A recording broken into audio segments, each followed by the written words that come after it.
সমাজে টাকা এমন একটা পাওয়ারফুল বিষয় যেটার পাওয়ার সর্বক্ষেত্রে কাজ করে। যেমন ধরুন, পরিবারে আপনি সবচেয়ে অসচ্ছল ব্যক্তি বা টাকা কম মানুষ, আপনি যতই জ্ঞানী হন না কেন পরিবারে আপনার কথার কোনো মূল্য থাকবে না। বা আপনি ধরুন পরিবারের সবচেয়ে বড় সন্তান আপনি, বা হতে পারে আপনি পরিবারের সবচেয়ে জ্ঞানী মানুষ, শিক্ষা আপনার ভিতরে রয়েছে পরিবারের ভিতরে, তারপরেও আপনার কথার কোনো মূল্য থাকবে না।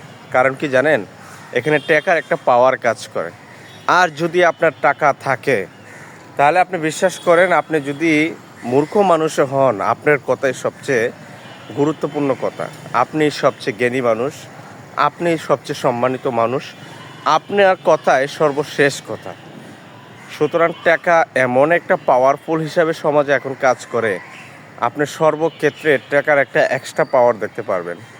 দেখেন, সমাজে কিছু মানুষের হুট করে টাকা হয়েছে, যাদের কথার কোনো দাম ছিল না, তারাই এখন মাতবর, তারাই এখন বিচার করে, তারাই এখন সমাজের সকল নীতি নির্ধারক হিসেবে কাজ করে।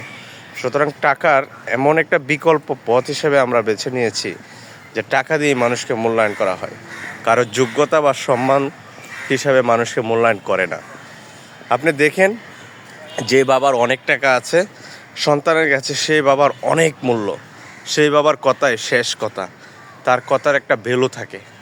আর যদি যে বাবা আপনাকে ধরেন কষ্ট করে মানুষ করলো কিন্তু টাকা নেই, সম্পদ করে রাখতে পারে নাই আপনার জন্য, তার কথার কোনো ভ্যালু থাকে না পরিবারে। সুতরাং টাকা কামাই করুন, তবে অসৎ পথে কামাই করেন না। অসৎ পথে কামাই করে হয়তোবা আপনি সমাজে সম্মান পাবেন, কিন্তু আলটিমেটলি আপনি দীর্ঘমেয়াদী সুখী হতে পারবেন না। কষ্টের ভিতরেও কিন্তু মহান আল্লাহ তাআলা একটা মনের প্রশান্তি দেয়, মনের একটা সুখ দেয়। কিন্তু অসৎ পথে অর্জন করে আপনি যতই টাকাবান হন বা বিত্তবান হন, আপনি কিন্তু পরিপূর্ণ শান্তি পাবেন না। পরিপূর্ণ শান্তি পাওয়ার জন্য সৎ পথে ইনকাম করতে হবে।